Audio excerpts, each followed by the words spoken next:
quite a while. Got a bunch of kids doing faith in style. They'll tell you that you're awesome and you're not alone. So let's start the show. Who knew Catholics could be so much fun?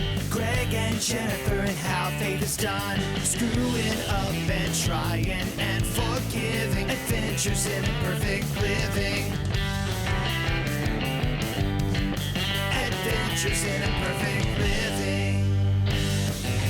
Greetings, folks. Welcome to another edition of Adventures in Imperfect Living. I'm Greg Willits from RosaryArmy.com. And I am Jennifer Willits, his wife. We're going to talk about School of Mary a little bit. AI will continue that conversation from the last episode. Good morning. Good morning, Good Greg. afternoon. Good evening. Whenever you're watching this, we're going to pull a little Truman Show on you. Wow, I'm having my first sip of coffee finally. How many cups is that for you already? I think it started to be my second, but then we decided that we were going to do the show, and I wasn't prepared for the studio, even though I put it on the calendar last night, set up the studio for. You had plans, and you were busy doing really important things for the future of Rosary Army, so I appreciate that about you. So we'll talk about that. I mean, that's... Yeah, we can talk about that. You want to start there? No. What do you want to start on? No, I want to talk about this new obsession of yours with the weather. Well, what are you talking about? You've really upped your game with weather scanning and expertise, and it's like, I would not say that at all. You've like stumbled on some really, like, he's not a weatherman officially, but he should be, because he seems to be so knowledgeable and very convincing in the way that he presents his findings of scientific data. Me or no, the guy? No, the guy that you watch. I was about to say. And so now it's like the YouTube channel is called it's Ryan Y'all or something like that. It's the guy's name is Ryan, and it's like, hey y'all, hey Ryan Y'all, or hey y'all, it's Ryan, or something like that. Where is he from? He doesn't sound I have no Southern. idea, because he sort of appropriates wherever the weather is. So out here in California, it's going to be hurting us a lot, but if you're in the South, well, we're going to be experiencing a whole lot of. So it's like that's why he keeps living wherever the worst of it is. Right, he has a lot of pronoun angst, but he's a young guy. He's very knowledgeable, and he's been right pretty much every time I've watched him, because unlike the people on the local news, right, they get the latest weather forecast or weather models, and they have 3 minutes to tell you about it. Whereas he's got a YouTube channel, so he can go on and on. He can take 10 and 12 minutes to really explore what's going on and show you what's happening and how the things that are happening on the West Coast can impact Southeast United States and the Northeast, and then he'll show you something one day and he says, we'll have new models will be coming out in about six hours, and then we'll do an update. And it's how does he get this stuff? Is this for public? Oh, anyone in the public can get these models? Yeah, like the National Weather Service puts out these models, and it's just a matter of, understanding what they are. I actually took a meteorology class at Georgia State. Right of course you did. I didn't know that. I'm not surprised. Well, I mean, it's like I was taking that class like right before you and I met. I remember thinking I didn't know Georgia State offered well, it's because meteorology. it was a science. I had to take a science class, and that was the class that was available, and so I signed up for it. And I remember being really intrigued when I took that class in college, and actually having the thought, I could totally understand now how people become weather people.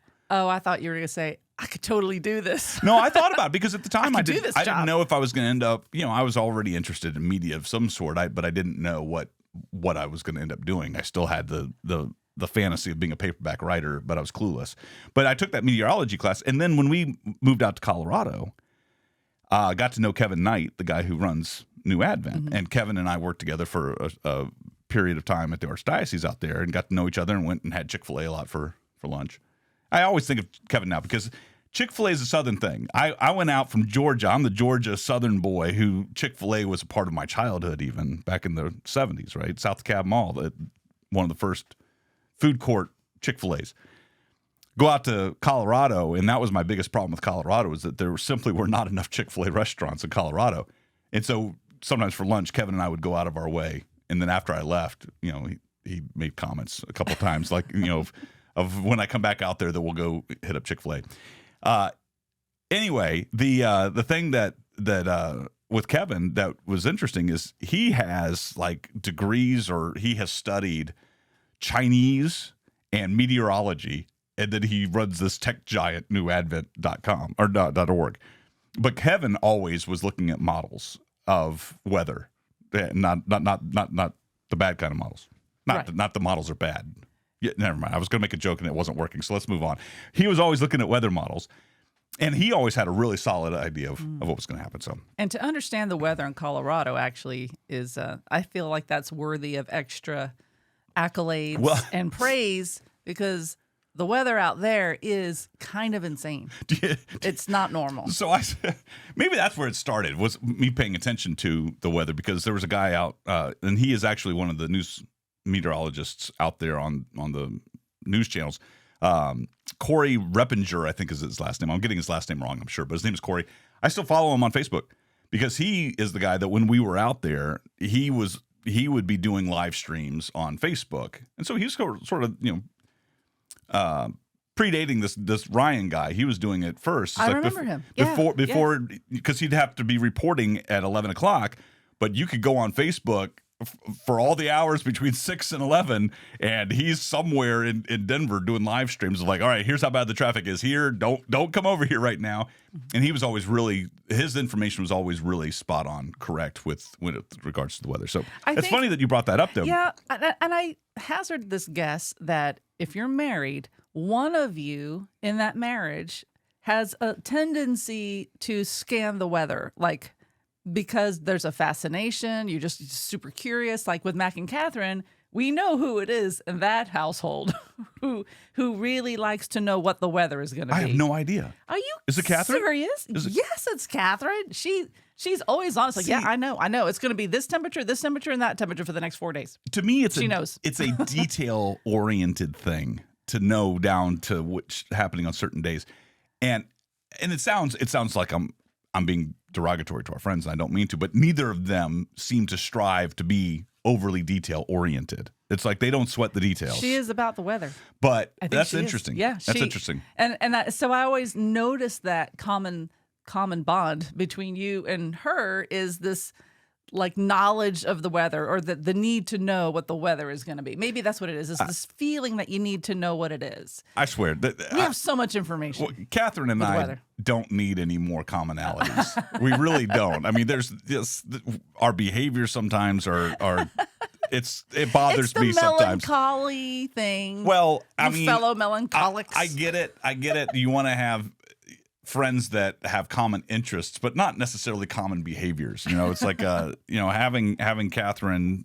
I don't know. Anyway, I think it's because I've lived in enough places and I've experienced enough bad weather that I just don't want to deal with it anymore. And it's a lot easier to be prepared with knowledge. And one thing I like about this Ryan guy on YouTube is he just always says, this isn't necessarily something that you have to be worried about, but you need to be weather aware and have a plan. And that's all he said. Just have a plan. I know, but I'm not good about. Well, that's why I tell you having a plan. That's why I tell you, because did I do planning good today? Did I plan well? Well, once I told you what the weather was going to be, right. But do you approve of my plan? I'm fine with your plan. So like, we're expecting bad weather here in the Atlanta area this afternoon. As we're recording this right now, a few days before it'll go live, there's been lots of terrible weather on the West Coast. Lots of mudslides, lots of flooding. That weather, I feel like I'm going to start turning into a meteorologist. We need to use the blue screen of the studio. Let's go ahead and change the set. We have a torrential atmospheric river coming into California area, and it's going to be sweeping down and with lots of moisture. With this rising warmth from the south. From the Gulf. That's exactly it. But well done. That's exactly what it is. It's like the moisture coming from the West Coast is going to mix with the moisture coming up from the Gulf Stream, and then the two of them will mix together in the mid part of the country, and we'll swoop down to the southeast. Well, anyway, there's a solid band of bad weather that's going to be hitting for about 2 to 4 hours this afternoon in the Atlanta area, and you were planning on having lunch with right in the middle of the band. Apparently, we'll give name endorphins to Kim. You were going to have lunch with listener and fellow Kim. parishioner and friend, and now Rosary Army helper Kim B, and. I don't know why you needed to throw her initial out there. Declare Why not? How many other Kims do we? Well, we know Kim M out in Colorado. Kim, I hope you're enjoying the weather out there. But we know, actually, I guess we don't. We know a few other Kims. Yeah, we do. But you are going to have, so that we could do the show this morning, and then I have a training. I've been doing a training class. We'll talk about this in a few minutes. Another live session of that is happening at noon. That I'm not teaching. I'm actually attending some training so that I could. You're a student. I'm a student so that I could actually handle the tech better when we start doing School of Mary stuff. But you are going to then meet at 1:30. No, 1. At 1. And I've known all week long that this weather was coming in. It was going to hit Thursday afternoon, but I've been watching it the last couple of days. And one day it was going to be really bad. Yesterday it didn't look like it was going to be that bad. And I looked at it again this morning, and he did an update. He goes, oh, yeah. Between like 1:30 and 4, it's going to. So now Ryan lives in Atlanta, and he's like, we're going to get hit hard in Atlanta. So for those of you down in Atlanta, we're going to get, but he was showing this band. And so like down by Mac's mom, I almost texted Mac and Catherine and said, you might want to tell your mom Have a plan. She's got a chance of tornadoes later on this afternoon. Because that band is going to hit all through the whole state of Georgia. We're going to get hit with heavy winds and rain. That's probably what's going to happen in our area. He's not overly concerned about tornadoes in our area, but, and most of the time, and I acknowledge, most of the time, it's inconsequential. And it comes through, and it's done, and it's over with.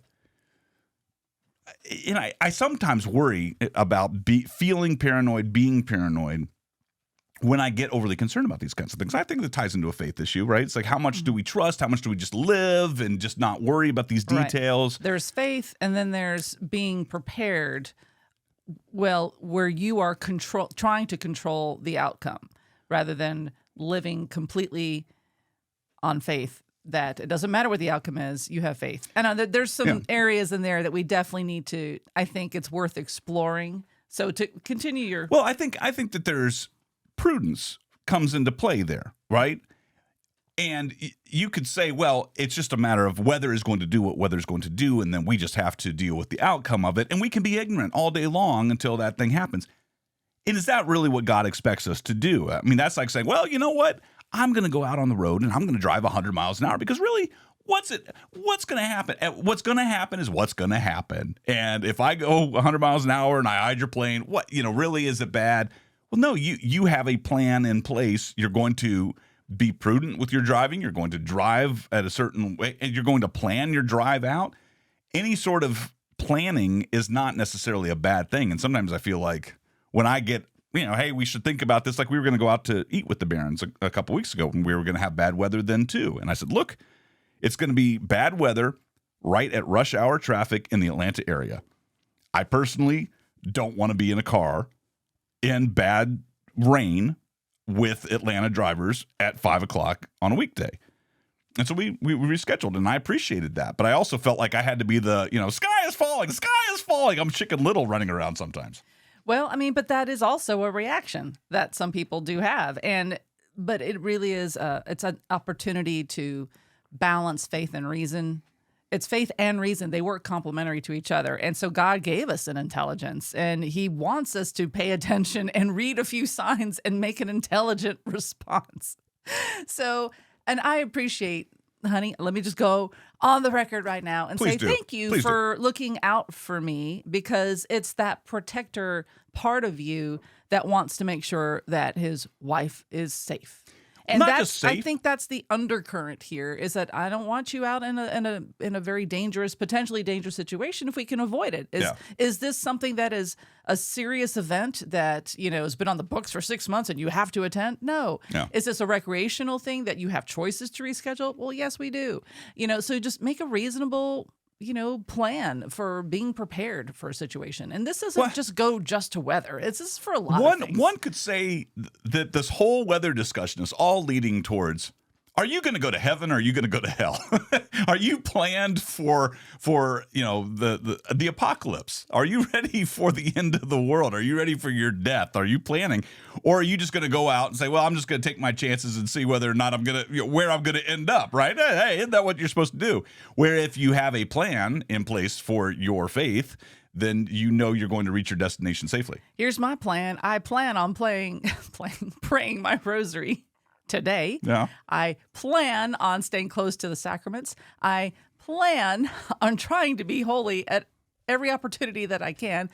I know I will probably fall and stumble. I'm not planning on stumbling and falling, but if I do, I have another plan. I'm going to go to confessions. You see, we just got to keep planning. It's the Catholic plan. Well, that's what all this is about. Not that we wanted to spend the entire episode talking about weather, but I think about our plans for weather emergencies. And when we first lived here in Georgia, we had in our backyard, we had a wooden fence, one of those 6 foot high wooden fences.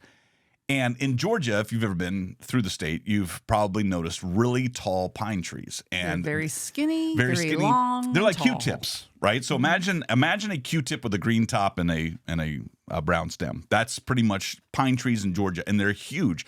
Well, when we get cold weather and then when there's a freeze, imagine how brittle those trees can get, and it's not uncommon for those trees to fall. And so we had that wooden fence, and every time we'd have one of these ice storms coming through Atlanta, I always was concerned about one of these trees falling and taking out a portion of our wooden fence in the backyard. On 2 different occasions, trees fell, and I'm convinced that just an angel went and just blew the thing, because within 6 to 12 inches away from our fence, the tree would fall completely parallel right next to the fence, could easily have taken it out.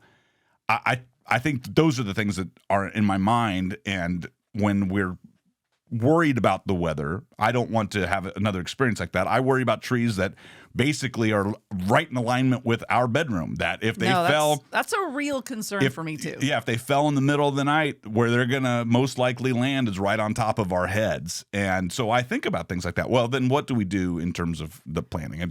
What is the plan? Do we have a chainsaw? Ask our guardian angel to well, I mean, blow the tree? I'll be honest, every time we get these... Because I like that plan. What? The guardian angel to blow? Have the guardian angels all just rise up and defend our home with their wings and just cover us like we're like a shield, of protection around our house. There are times... Bing, the tree bounces off and goes in another direction. There are times when I'm going to sleep, and I say, protect our house. Angels and saints, please protect our house. And I've done that too. And if it's our time, then if it's our time to die? If it's our time to die. This in that manner? Yeah. Okay. If it's our time to die, make sure that the tree makes good contact, that it's not a prolonged death.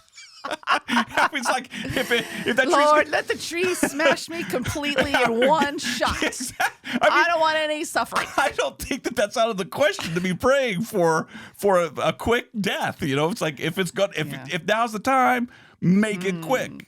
So I mean, there's a definition of happy death amongst Catholics. Like we've prayed for this. Oh Lord, bless us with a happy death. Yeah. But that's relative. If you really think about it, like God's idea of happiness in that regard might actually involve more suffering for you so that you get extra soul purification, so that you get more merits, so that you get a higher reward in heaven. So there is this connection. And I know this because I'm reading that diary of Saint Gemma, which we, talked about that several episodes back, and she's reminding me of that. Well, the other thing that's reminding me of it is Pope Benedict XVI dying. This week, Cardinal Pell dying after surgery. Shocking. So let's talk about Cardinal Pell. I mean, here's this man who had to spend years unjustly in prison for false accusations. He's a very holy man, very prayerful man, and here he is. We didn't even know that he was going to. Well, it was hip surgery, wasn't it? Hip replacement surgery. Hip replacement surgery. Goes in for hip replacement surgery, and this hit a little bit too close to home for me when I was reading the description of he had hip replacement surgery. He came out, everything seemed fine, and then he had cardiac arrest and died. And it just reminded me of our friend Tom, who had that major surgery a year and a half ago, and everything was fine. And he came out and he talks to his family, yeah. and then a few hours later, swelling came in, and he ended up dying overnight. And it was just tragic, just absolutely tragic. But the suffering that in both of those cases, right? There's the suffering of the worry that's leading up to something. There's the suffering of the actual pain. I imagine if he's having hip replacement surgery, Cardinal Pell was probably in a lot of pain. He wasn't talking about it publicly, at least in the circles that I've been reading about. There was no complaint about it. Very few people knew that he was having surgery. and then to come out of it and then to go into cardiac arrest, for something like that. I think about, I oftentimes think about people who die suddenly, and I envious or jealous is the wrong word, but I'm actually grateful for them for their quick death, But you're right to the point as Christians that suffering is a part of our life. We suffer with Christ so that we can die with Christ, so that we can be risen with Christ, so that we can be, experience the glory of Christ. And so the suffering has a great amount of benefit in the middle of these things.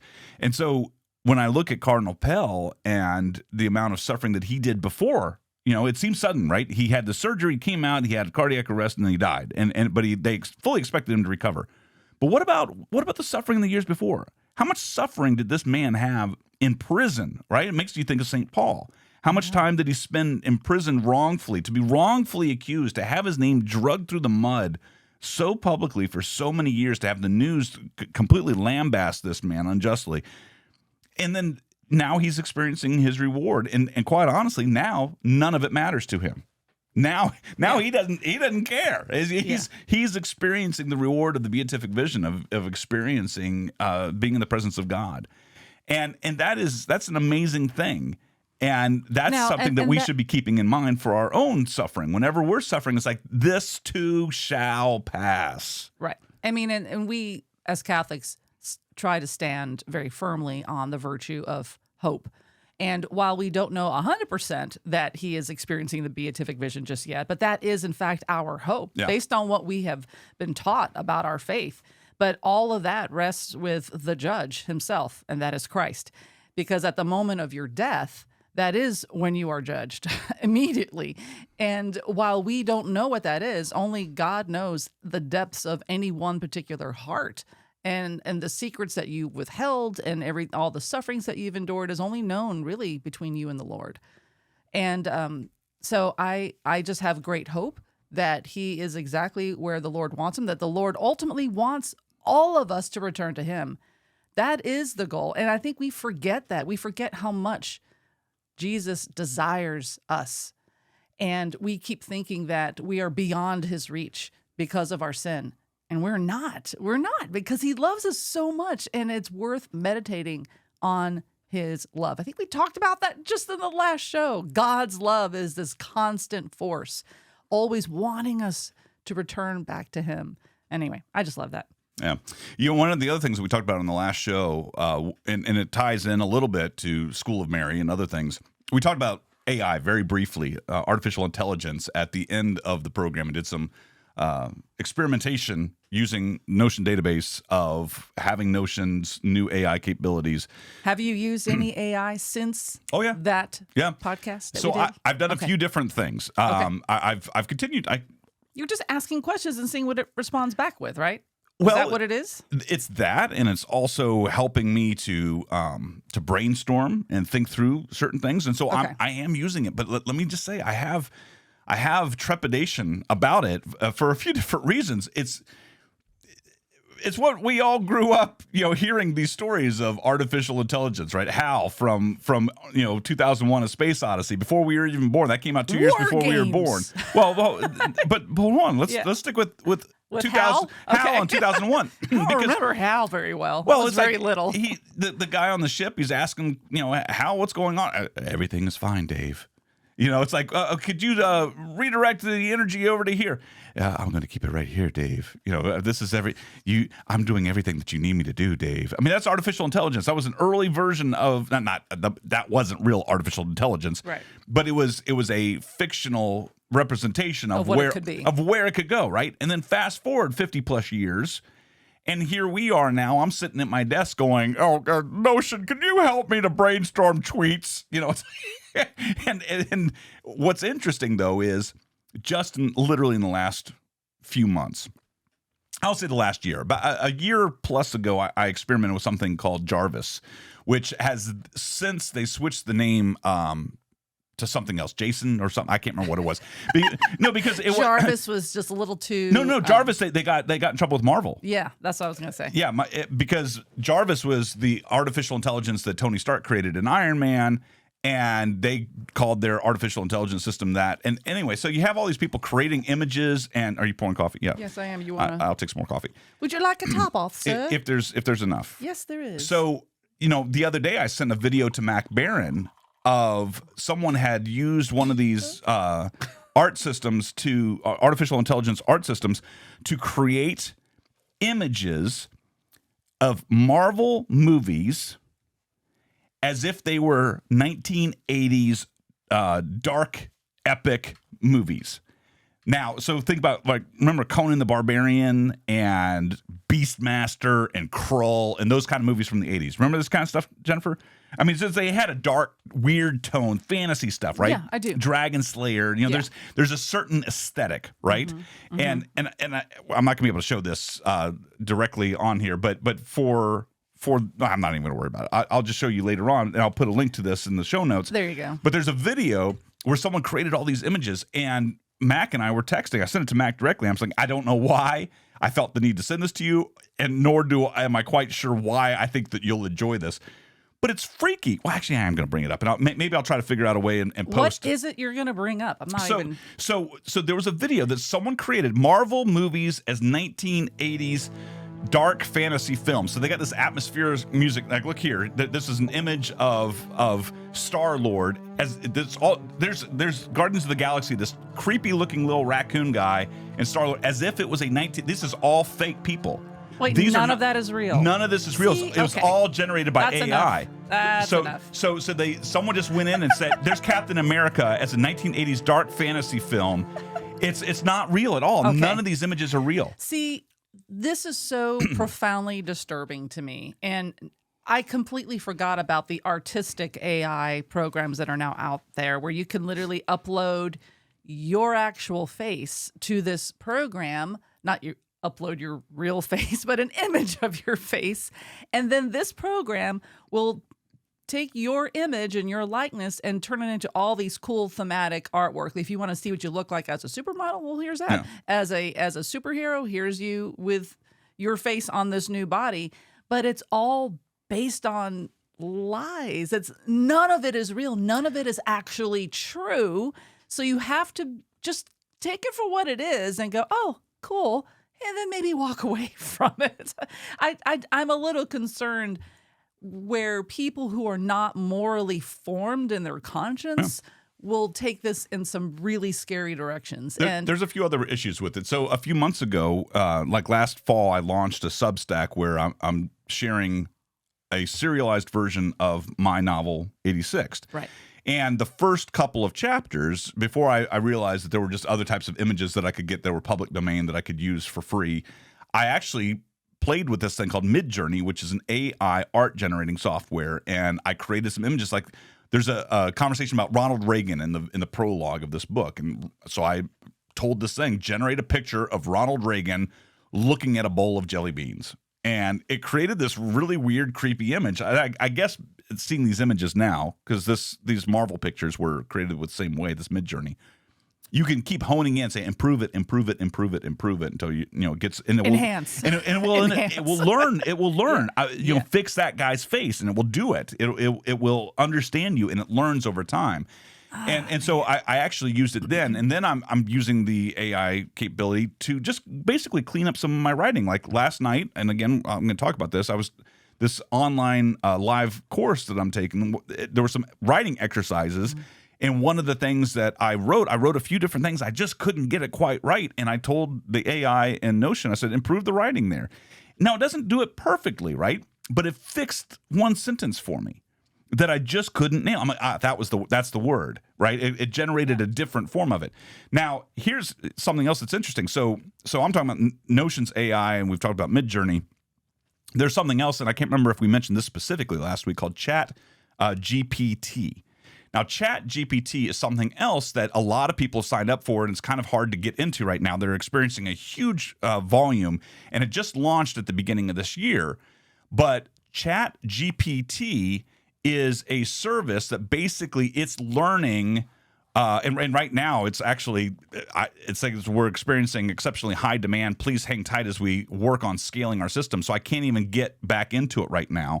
So many people are using this right now, but I was going into this, and you can actually have a conversation with it. You can correct it. So I went in and said, give me a elevator pitch explaining Rosary Army.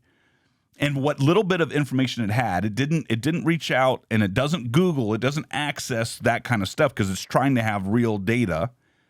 And it gave me a synopsis of it. And I said, well, it kept saying the Rosary Army is this, and I said, Rosary Army does not have the word "the" before it. Thank you for correcting me on that. I'll make sure that doesn't happen again. And then here's the new version of it without, and it fixed it perfectly. And so it's a learning language, right? It learns as it goes. Well, then that's what's scary. How much can it learn? How far can it learn? What else will it do? And then it makes you think about things like Robopocalypse and that kind of thing. Well, but I came upon a video just in the last couple of weeks of Jordan Peterson, who we enjoy listening to him just because he's got a great voice and he reminds us of Jimmy Stewart sometimes, and he uses big words and he makes me feel smart if I can make it all the way through one of his videos. but this is a short part of a talk, and I'll stop and start this and we can talk about this. But it's him actually talking about ChatGPT, this learning based AI. And he gives a really good explanation of what it is, and also some of the things that we need to be worried about. So take a listen to Jordan Peterson talk about this. How many of you know what ChatGPT is? There are things, and everyone in the audience should know this, there are things coming down the pipeline on the artificial intelligence front that are just going to make your hair stand on end within the next year, because there is so much transformation going on in that domain, and that's been the case particularly for the last 6 months, that it's almost unimaginable. I figure a third of the universities will go broke in the next 5 years. So I'll tell you what ChatGPT is. Okay, so you know. Let me stop right there. He made that prediction. What on is the it? impact on the education? Did he say a third or 2/3? No, a third of the educational system or university system. A third of the university system is going to go away because of this technology. That's already interesting. And I was actually talking to someone about this just yesterday. How easy it is to use this kind of thing to write your papers, to write essays, and it's unstoppable. It's unstoppable. There is just take the computer away from the student. I mean, who would dare? So right there, a third of universities will go away in the next 5 years, and then he also mentioned the amount of growth in this area just in the last 6 months. So again, this video is just within the last couple of weeks, right? So as we're talking about this, just in the last 6 months, and I've been toying with it a little bit, and I've already found it interesting. When I signed up for Jarvis a year or so ago, I wasn't overly impressed, and then I discontinued using it. And then lo and behold, then all of a sudden, like with Notion, I'm genuinely impressed with the things it can do with the AI. And right now it's only an alpha stage. There are some buggy things, like sometimes I'll ask it to help me write something or improve my writing, and it gives it to me in Spanish or in French or something. I'm like, just because like one time I've used it to respond to people with Rosary Army. We get a lot of people from France that will send messages, and I've responded back in French. I don't speak French, but I've used the AI, which is better than Google Translate, to be able to generate, a proper response and send that back. So all right, let's continue listening to Jordan Peterson. Need to know this, and I don't know what sort of technological revolution this is. It's smarter than you. This is a big deal. So this AI system, it's a general language processing model, was released about a week and a half ago, and I went and interacted with it. It's an AI system, artificial intelligence system. It basically is trained on, a massive corpus of spoken or of text.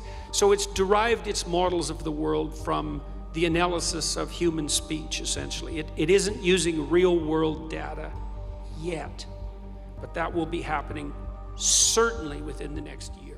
Okay, so it's, I don't know where it's getting the real world spoken text, but how many videos have we done over time where you and I have spoken about Rosary Army and all these things are on YouTube or online, and so however it is, it's amassing this stuff and it's bringing it in, and it's analyzing how people are speaking. And then what he just said about real world data, so it's not necessarily getting, I don't know, dictionary.com or encyclopedia or whatever it is online that is printed out, or books, for example. I don't know how many books it's actually sucked up into its language model. Well, I would hazard the guess that we keep feeding the beast. We're all feeding this giant beast we keep giving it ourselves. We keep texting and emailing, and all of those electronic communications we foolishly think belongs to us or are truly private, and nobody has it, but that we know that's not true. So there is an enormous amount of data for it to scan and build itself off of, and we've handed it over. So the question then, and I want to continue playing this video, but the question is, and we'll talk about this after we get a little bit more of this video, is it too late to stop feeding the beast? And now that the beast is being fed and must continue to be fed, do we need to pivot in some other direction? Because I think that's what's going to happen. I think it's already too late, and anything short of quite honestly, an electromagnetic pulse knocking everything out, not making us go back to literally dark times. I won't say the dark ages, but dark times. And I'm not, listen, I am not a conspiracy theorist. I'm merely saying, short of that, I don't know how you're going to turn this off. And someone, you have to disconnect yourself. Much smarter than me, Jordan Peterson and others. I mean, just over the last fall, and I kind of wish I went to this, there was a Catholics and augmented reality and virtual reality, and I think AI was a part of it, a conference. And I think Matt Pinto, the guy who's one of the founders of Ascension Press, he's not Ascension anymore, that he was one of the ones who was starting this thing. And I know someone who went to this conference, and I kind of wish I went. At the time, I was like, I don't want to get into it that much. And we actually talked to some people last year about possible involvement of Rosary Army and a virtual reality space and that kind of. And I'm just, it doesn't feel right. It doesn't feel right because I feel like the more that the beast is fed and the more it becomes, the more real people are going to be needed. And so that's kind of where I feel like we're at right now. But that doesn't mean, we can ignore that. It's not like, I mean, in some ways, I think about industries like pornography, quite honestly. That beast started to get fed in the 70s and 80s, and then the internet came around mid-90s, and then it got fed even more. And it really is, it's one of the largest industries in the world. And I'm not justifying it. I'm not defending it. I'm not saying it should still be there. But it's there, and it exists, and it requires us to fight against it. But I feel like that's different, because then you're still fighting against people, right? You're fighting against the industry. You're trying to change minds. When you have an artificial intelligence, I don't know how you change that mind, right? I don't know how you nothing in the Bible talks about converting a computer's soul. Right? I guess the only way to defeat it is to stop feeding it. You starve it out. But how are we going to do that when so many people? How do you get the entire world to stop feeding that beast? Well, and I don't know that when we haven't even gotten them to accept Jesus. Well, right. I mean, I think all you can do is, as for me and my household, Lord, we shall serve the Lord. I mean, that's so what does that mean? I don't use the technologies that's available, because pretty soon use your intelligence. Use Greg intelligence. No, I get it. Yeah. But pretty soon all of our software systems are going to be incorporating these things. Right. Everything. I mean, algorithms are already in place. That's artificial intelligence. Algorithms are already in place that recommend the next show that you're going to watch on Netflix, or the next video you're going to watch on YouTube. There's already these systems in place that know what you're doing. To your point just a minute ago, that already Google knows what you're doing and what websites you're viewing. And we could put in ad blockers, and we can put in VPNs, and we could put in all these systems, and we can keep doing that, and we should. Right? Going back to the weather awareness, right? We need to be AI aware. But I guess my question is if the world is going, at some point people are going, oh, these newfangled cars that run on motors, this is going to just be the end of the world, and they're going to be opening up these factories, and people are going to have to be working longer hours. It's going to be the destruction area. I refuse to drive a car. At some point there was someone that said those words. The cars are going to happen. Oh, these computers, they're going to be taking over. Right now, they're in full-size rooms and entire floors of buildings, but pretty soon they're going to be small enough that you can put them in your pocket. I'm not going to have anything to do with these computers. Someone said those words at some point. And I find it interesting that they had an accent like this, like they were, Your Honor, I object to this technology that's coming down our pathway. I object to this artificial intelligence. They become like an elder Southern statesman. But let's listen a little bit more to the Jordan Peterson stuff, and then we'll and ChatGPT analyzes a very large corpus of text, and that corpus is growing all the time. Now, it's already sophisticated enough. I went on to it last week and I said, okay, some of you know I've written these books, 12 Rules for Life, and then Beyond Order, 12 more rules, because, you can't have enough rules. And I asked it, this is what I asked it to do. I said, write me an essay that's a 13th rule for Beyond Order, written in a style that combines the King James Bible with the Tao Te Ching. That's pretty difficult to pull off, Any one of those things is hard. The intersection of all three, that's impossible. Well, it wrote it in about 3 seconds, 4 pages long, and it isn't obvious to me, for better or worse, that I would be able to tell that I didn't write it. Okay, that right there. So that got my curiosity, of course. I actually gave ChatGPT a small sample of my own personal writing, and then I said, write some, and it said, I'm limited in my ability to do this, without a large body of text.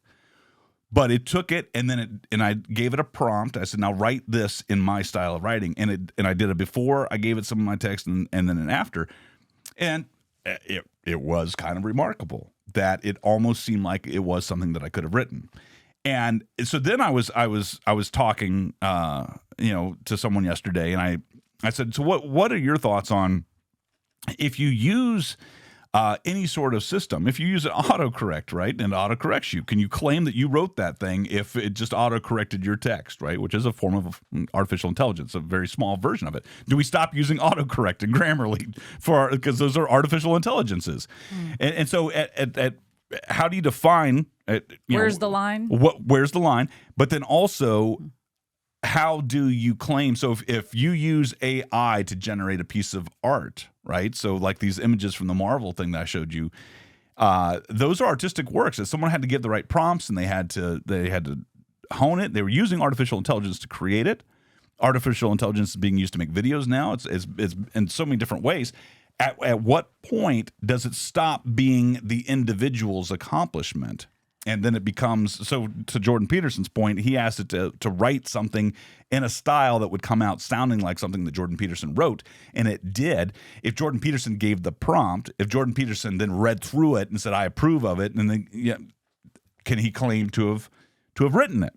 Well, and honestly, who's to say that hasn't already been happening, by the upper echelons of society who already has access to this technology? If it's coming out to the general public, it means it's already been there for a long time. Yeah. But only certain wealthy people have had access and have already been using it. And who knows about governments? I mean, it just goes on and on. But here's a compelling question that I think is worth asking. Who does it benefit? Who does it benefit really? Let's look at the artwork that Midjourney, I think was the name of the program you called it, and you submit an image, and it makes all these beautiful pieces of artwork. Who does that benefit? Does it benefit like a disordered passion maybe that you have inside, that you're just trying to feed your own little beast of narcissism? It's like, I want to see myself look like this, and look how beautiful I am. So what beast are you feeding? Well, how is that any different than like TikTok filters? Well, same argument, okay. Actually. Also, and who is, I don't know, what's the opposite of benefiting? Who's being harmed? Like a real artist now is not getting work to paint, because how can a real artist with a real paintbrush ever compete with AI? They can't. It's like big box stores and the little local business, okay? It's the same idea.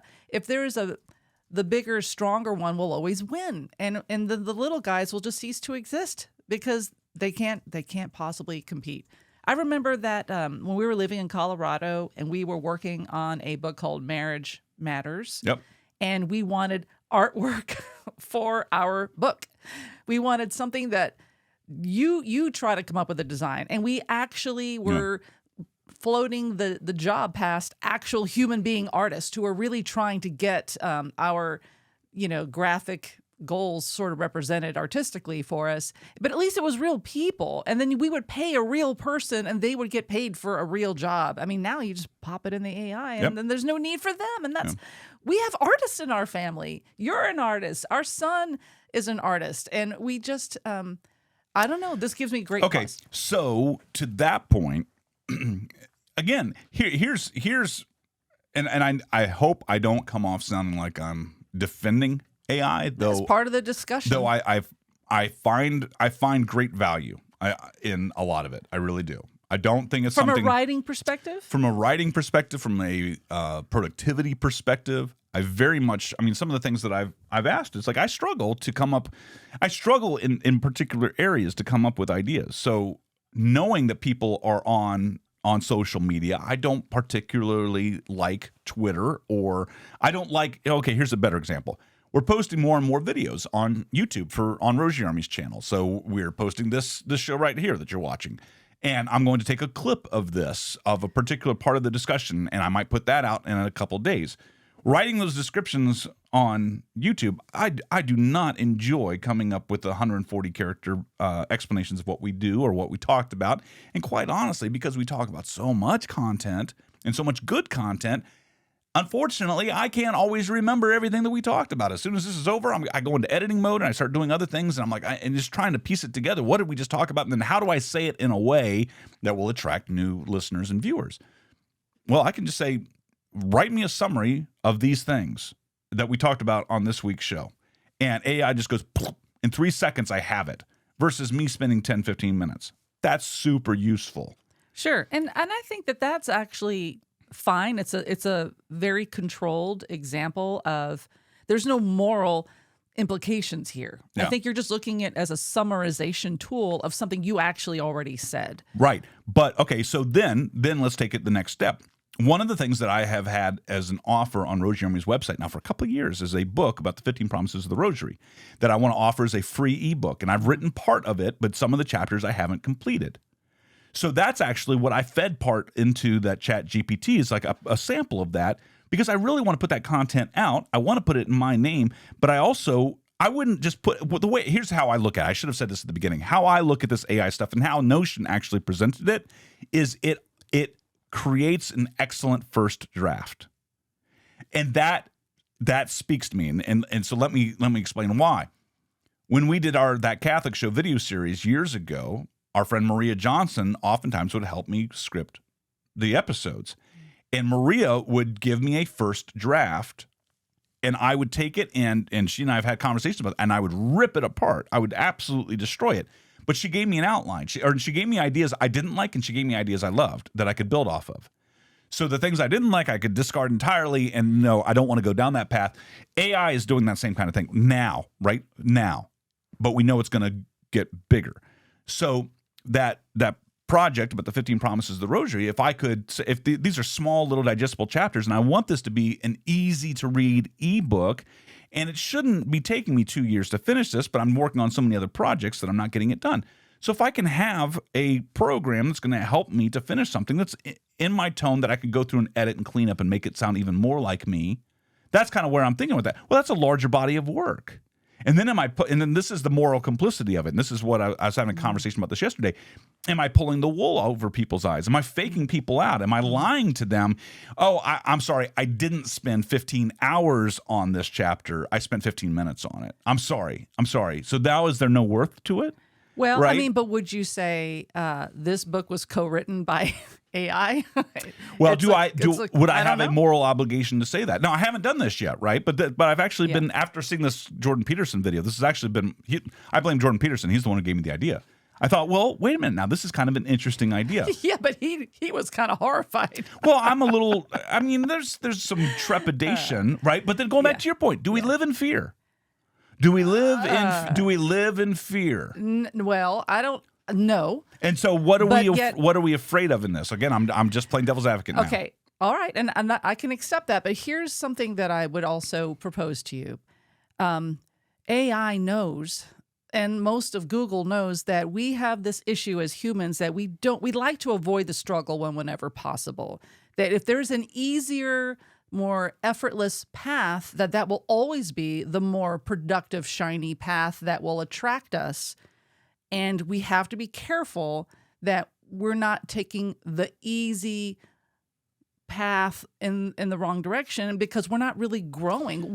Virtue actually grows from conflict. If we keep removing all of our conflicts, then how will virtue actually grow? Well, let me ask you this. Let me put it, and I get you. Let's go back to this. And again, I'm just thinking about this. Yeah, right. well, With me this too. book idea, that if with all the things we have going on right now, and I've promised that book, several hundreds of people have signed up to get this ebook when it's available. Mm-hmm. I can make them wait another 2 years, or I could have it out in the next 6 months. That's the option. So what do I do in that regard? I can't speak to You see the conflict though, right, but I mean, but that's the conflict is really, I think. I mean, and I'm not. I don't consider myself to be an author, or I don't really label myself as a writer, so I don't know just how hard it is to get the resources you need to actually write any time that you write. But at the end of the day, you will write it when you want to write it. When that muse is flowing and the inspiration there, it's just going to come out of you, and you don't need the AI as much as you think. This is my proposal. Yeah.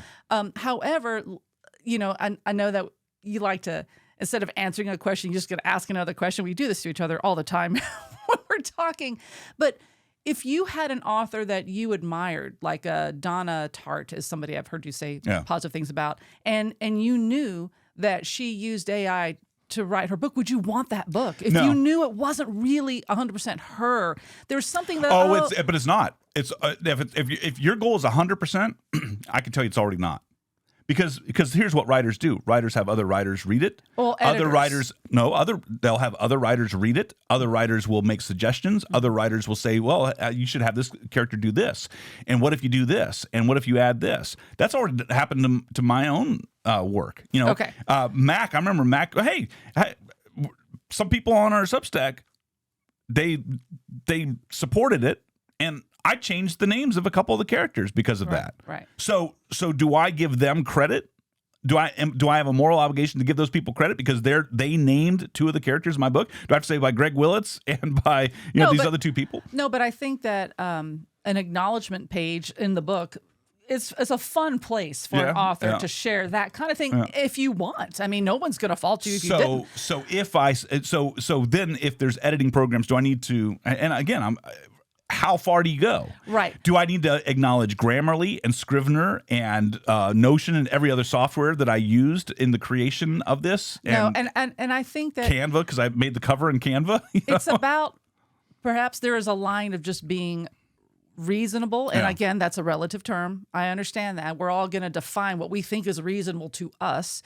And when it's fitting to share acknowledgement and when it just is unnecessary. And I think you know where that line is. My point in all this, in all of this AI discussion, because we're using it, you have to look at why would you use it? Really look closely at that. And if it's because it's just a small little administrative help, you need some marketing copy, you got to write for a brochure for your job or whatever, then maybe it's not that bad. It's a light usage of it. But you have to be morally formed so that you know where not to go too far. But there is value in struggling and fighting through something and wrestling with something. And sometimes it is a creative project. Sometimes it is a decision you have to make. You need to not shy away from the fight. You need to not shy away from fighting through and wrestling because it's so good for us. I mean, as Christians, we know suffering is in our life. We can't avoid it. And I want to be careful that the AI might be morally neutral on its face, but it can be easily abused if you're not formed correctly. And so it all goes back to your own formation at the end of the day. I think that it's going to be, quite honestly, one of the bigger things that we're going to have to be concerned with in the next 12 months. I think it's based off of what we're seeing, based off of the advancements in the last 6 months alone, based off, quite honestly, the advancements, like the way that this ChatGPT has gone so huge, so fast, just since the beginning of this year, its capabilities, how fast it's learning right now, exponentially huge jumps. I think from to your point, we do need to be aware of it, but at the same time, I as Catholics, I'm not quite sure what our overall response needs to be. I do not want to kid myself that we're going to suddenly have the magisterium of the church, let alone our own bishops, crossing their arms and saying we're not going to we're not as Catholics. You do not use AI, and we're not going to feed this beast. It's not going to happen. So, just like any other change in the world, I feel like very quickly there needs to be a Catholic response to this. I don't know who would be at the forefront of that Catholic response. I certainly do not feel like I need to be there. How would you feel if the encyclical was written with AI?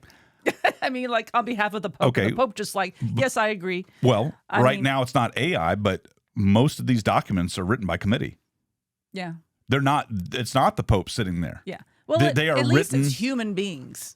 Well, what does it matter? But still, I mean, If the human is always preferred over But if the content, computer. but if the content that's generated in the end is something that could be life changing, do we discard it? It's an interesting conversation. Obviously, this is the kind of thing that you probably have thoughts about. We'd love to hear from final you. word. I want the final word. Feedback at gregandjennifer.com. Let me just say.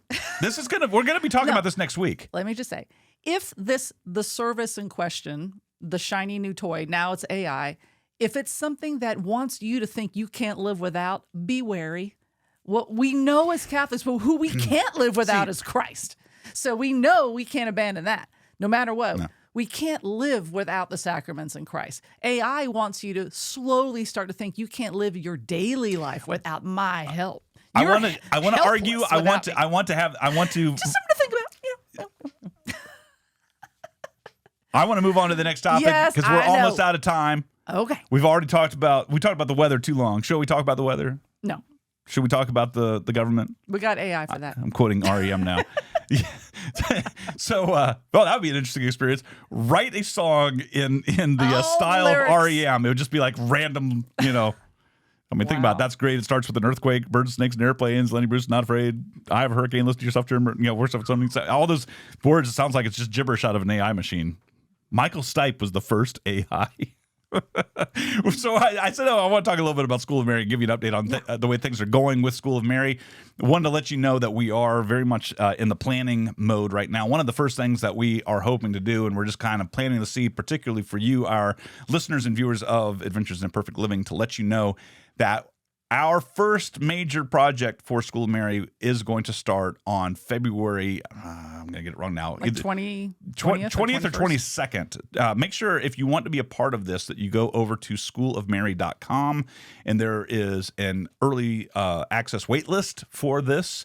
And part of what we're scrambling to do right now is getting the platform set up so that we have the meeting place where you can show up.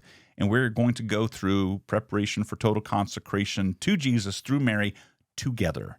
And what we are planning on doing is at that time, since we're both going to be renewing our consecrations, that we're going to be re-recording all of the audio, but we're also going to be doing it in video. Our initial idea, and we'll see how this actually pans out. We may have to use artificial intelligence to help us create this content. Is that no? Do not put Louis de Montfort in there. Don't put him in the machine. He's already in the machine. What we plan on doing is for each of the day's meditations, we're going to actually have just a brief audio/video of us discussing that content, some of the challenges that you might be experiencing as you go through it. And our goal is, if I can get all the technology set up correctly, that once a week, most likely on Sundays when we launch into a new week during those 33 days, that we will be gathering together. You can be there with us live. Ask your questions, share some of your concerns. We can answer those. And then that will help us over time, like an AI machine, to build up our knowledge base of the challenges that you and others are experiencing and the joys that you are experiencing in the midst of doing preparation for total consecration. So you won't be alone in going through it. So whether you want to renew your consecration, if you've done it before, or you want to do this for the first time and you've been intimidated about doing it by yourself, this could be a great opportunity for you to go through total consecration. It would actually be a huge help to us because you would be a part of our very first group that we would be escorting through this process, and we would learn from you, and we wouldn't just be going off of assumptions, but we would be able to make this an even stronger component of School of Mary for the future. So there's a few other things that we're planning, and that one of the things that I've been doing, and I alluded to this earlier, is for this platform that we are planning on using for our learning and our community, and so that there can be courses and other things, and you can communicate with other people going through this simultaneously. And that's really important, by the way, because it's, as you can understand, it'd be impossible for us, if we have hundreds of people signing up for this, it'd be impossible for us to be able to respond to each one of those concerns one-on-one. I'd be typing all day long, and that's obviously what I can't be doing. But you'd be able to communicate with others directly on the system. But what I'm hoping is that we would have that in place for you to be able to communicate, and over time to do new versions of this, and as new groups start up in the future of going through this, that others would be able to step in, and we'd have more resources for people to use. But I've been going through this training on how to actually set it all up and to create sort of our big purpose for all of this. And right now, I'm just going to kind of throw some ideas out at you. So it's a live session, and I have the next live session actually happens in a couple hours from right now. Okay. So I'll be sitting in on that. But yesterday, there were 2 live sessions that I sat in on, and the first part was, what's the big purpose of this, and really explaining it. And this is something that we've always kind of struggled with. We understand it's your elevator pitch, right? We understand what Rosary Army does, but saying it in a very concise way is difficult. Well, now we're trying to come up with the same thing for School of Mary. How do we explain this? And what you do when you're coming up with your big purpose is it's sort of like Mad Libs. You're filling in these gaps, right? You have these 3 gaps. And you say, I or we, in this case, bring together, and you list who is your ideal member, your ideal person. And to think about that ideal person is sometimes kind of difficult, because you just want to say, I want everyone to go through total consecration to Jesus through Mary, right? We know that's not it. And so who is it? And I have to go back on a lot of the emails that we've gotten from people that have said, I felt very alone in my faith. That's kind of where I keep honing at. So is it people that feel alone in their faith? And that doesn't quite feel right either, but I think it's a part of it. I think people who aren't tied into their parish, who aren't tied into some other group, right? So they feel alone, right? And so that I don't know what other word could be used to describe that. But to do what? What are you going to do? And so that's the bridge, right? What are the activities that your members are going to do together, so that we can achieve whatever results? What are the results that you want? So you have to figure out, and they actually recommended starting at the end. Start with what results do you want at the end? And for me, that's easy. I want people to grow closer to Jesus through Mary. Through consecration. Through consecration. Yeah. And through, remember, the School of Mary is not just about total consecration. It's about growing closer to Jesus through Mary, through all sorts of teachings, right? So it can't just be through consecration. If you throw that in there, that's just one of the ways. Right, you limit yourself. So what I came up with several drafts of this, and what I've kind of narrowed it down to, the one I like the most right now is, here is the big purpose for School of Mary. And if you've heard us talk about this and you haven't quite gotten it in your brain, School of Mary is for devoted Catholics. I think that to be a part of this, you're already there. If you're not quite sure, or if you're wishy-washy about it, it's probably not for you yet, right? So School of Mary is for devoted Catholics who sometimes feel alone in their faith, to pray together and learn together from guides like St. Louis de Montfort, Pope Benedict XVI, and more, so that you can grow closer to Jesus than ever before by learning from the example of the person who knew Jesus best, his mother. Now, it's a bit wordy, but it hits all the points. Yeah, I suppose it can be tightened just a bit more, but it sounds really solid. But I tried to think about it from the perspective of, I really want people to know that we are going to be traditional-minded, reverent-minded, the types of resources. We're going to be looking at Louis de Montfort. We're going to be looking at Pope Benedict XVI, who was at the forefront of the catechism, right? And even though the current catechism some people have an issue with, there's still a lot of great stuff in there for us to grow in our faith. And then more, right? Just leaving it, it's an area for us to go in. And the idea is that you won't be alone, and that we're going to have these great guides, and we're going to grow closer to Jesus than ever before. That's the whole purpose of School of Mary. And so if you want to grow closer to Jesus than ever before, if you like those kinds of guides, and if you sometimes feel like you're alone, that's why School of Mary is for you. And so I bring all that up with, then the next part is talking about who is the ideal member. And I really liked this idea of they gave some different examples of how to come up with ideal members for your groups. And so they showed some of these other groups that people have started, and what they were like, what these people were like before they joined the group, some of the goals that they personally had, and some of their fears and misconceptions. And so I just quickly brainstormed, and one of the things that they said last night, and this was an intimidation factor for me, but I'm going to throw this out to you right now, particularly if you're interested in School of Mary, and I can only do this for a handful of people, so please don't take offense if I don't respond to your email. But send me an email if you would like to personally be interviewed by me. Not for the show, but as just a 15-minute conversation so I could ask you some questions about what your expectations would be of School of Mary, what your fears would be of School of Mary, so that I can have a better understanding. And so it was said to come up with your ideal member. People in our community right now that are already listening or watching this, you're the ideal member of this already. And so I need to understand, what's your life like before you were to join School of Mary? What are your fears and misconceptions, and what are your goals? And so I brainstormed some of these on my own of what I think they might be, but that's just me hypothesizing. That's not coming from any real person. So I think, before joining School of Mary, a person might be attending Mass, reading about faith, but they're ready to go deeper, but don't quite know how. So that's sort of a before joining, right? A fear and misconception. They might be intimidated by overly scholarly online Catholics. It's like they don't go deeper because you might feel stupid. I know I feel that way a lot. Confused about what can be trusted in terms of Catholic teaching. That's definitely the case with me. I get so many books thrown my way. I'm like, so many people are like, hey, can you have us on your show to talk about this book? And I'm like, I don't have time to read your book to know if it's faithful to the Catholic Church or not. It is. I'm not going to take that chance. It's like I need to. So you could trust us if you've been listening to us for a while, and the resources that we are going to be using are going to be trustworthy. St. Louis de Montfort, he's trustworthy. I don't know what to. If you feel like he's not trustworthy, well, then this is not for you at all. And then the goal, this was an area that I struggled with at the end. When someone goes through this, the goal is, we want you to feel closer to Jesus, right? But is it that we want you to, I need to write that down. Feel closer to Jesus. That's a goal right there. Do we want you to be more confident in explaining the faith?